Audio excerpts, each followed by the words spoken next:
बिहार चुनाव हो या देश का चुनाव हो, इसमें देश में या बिहार में या किसी प्रदेश में, जैसे कि बिहार से सटे प्रदेश हैं, उन सभी प्रदेशों में मुसलमानों की जो आबादी है लगभग 18 से 20% है। और इस प्रकार से देश में भी है, मुसलमानों की आबादी 18 से 20% है।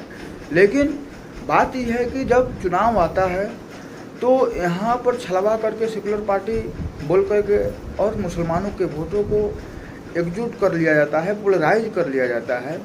लेकिन जब मुसलमानों की सदन में उपस्थिति की बात होती है और सदन में उनकी संख्या की बात होती है तो ये 18-20% नहीं बल्कि ना के बराबर 1 से 2% ही होती है।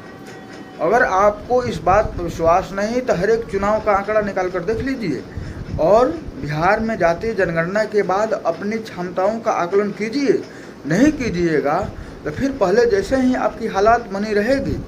जातीय जनगणना कराने का सरकार का स्पष्ट उद्देश्य था कि जिसकी जितनी हिस्सेदारी है उसकी उतनी भागीदारी हर मामले में सुनिश्चित की जाएगी। हर मामले से तात्पर्य यह है कि चाहे वो राजनीतिक क्षेत्र हो, चाहे वो सरकारी नियुक्ति के द्वारा या गवर्नमेंट जॉब हो, उन सभी में सभी की मात्रा जो है, सभी की संख्या जो है सुनिश्चित की जाएगी। लेकिन इसी जातिगत जनगणना की श्रेय लेने वाले लोग इसके आधार पर भले ही किसी को दे दें उतनी सीटें, भले ही किसी को उस सीटों का आंकड़ा दे दें उनकी जाति के संख्या के बराबर, लेकिन सचमुच में आप मुसलमानों के साथ देखिएगा तो नाइंसाफ़ी होता है।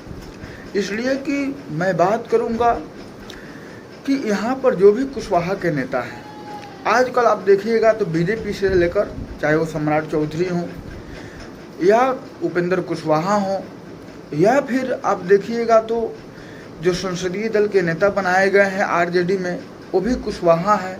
चाहे जदयू में रमेश कुशवाहा हों या प्रदेश अध्यक्ष के पद पर हों, उन सभी लोगों की जो भागीदारी इस जातिगत जनगणना के बाद भी हर पार्टियों में लगभग बढ़ी हुई है और सब पार्टियां उन लोगों को पकड़ कर रखी हुई है। ये कुशवाहा ही नहीं, हर समाज के लोग। आप देखिएगा तो दलित की राजनीति करने के लिए जदयू में बैठे हुए हैं अशोक चौधरी, और एक तरफ से दलित की राजनीति चिराग पासवान भी करते हैं। लेकिन यहाँ पर किसी के साथ कोई पार्टी भेदभाव नहीं करती है। लेकिन वहीं अगर मुसलमान की बात आ जाए तो जैसे AIMIM है, अगर वो आकर लड़ रही है तो उसमें दिक्कत यही है कि उस पार्टी का जो फाउंडर है वो मुस्लिम है, इसलिए नफरत हो रही है किसी को। नहीं तो अगर यहाँ पर बिहार में लड़ रही है तो आकर बिहार में लड़ने वाले वो पार्टी का कैंडिडेट जो है वो आप ध्यान से देखिएगा तो बिहार का ही है, वो कोई तेलंगाना हैदराबाद के नहीं है। लेकिन महागठबंधन के जो भी घटक दल हैं या सबसे बड़ी पार्टी कहें कि आरजेडी है, उसको खलन हो रहा है उसके महागठबंधन में शामिल होने के लिए, जबकि ये न्योता खुद AIMIM के प्रस्ताव के तरफ से दिया जा रहा है। MIM के तरफ से प्रस्ताव दिया जा रहा है कि आप मुझे AIMIM में शामिल कर लीजिए।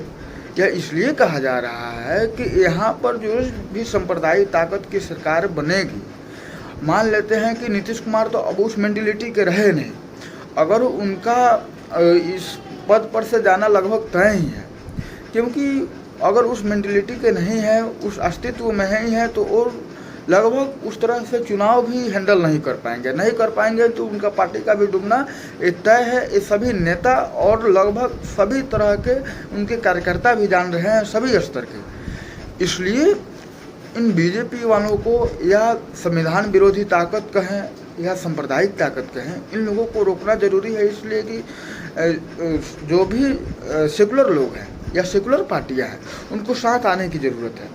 अब लोग यहाँ पर ये बात बोल लेता है कि मुसलमानों की पार्टी है। मुसलमानों की कैसे पार्टी है? उस पार्टी का तो कोई थीम भी नहीं है, कोई एम भी नहीं है कि हम मुसलमानों के लिए ही लड़ेंगे। हाँ, जहाँ मुसलमानों का आवाज़ कोई नहीं उठा पाता है वहाँ प्रमुखता से वो पार्टी उठाती है।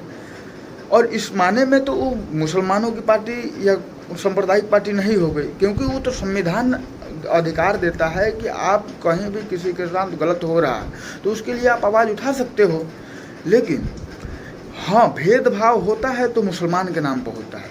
यहाँ पर देखिएगा जो ढाका से राणा रणजीत सिंह वहाँ से जो जुड़े हुए हैं MIM से, अगर कम्युनल पार्टी होती तो उनको लेती ही नहीं, केवल मुसलमानों को लेती।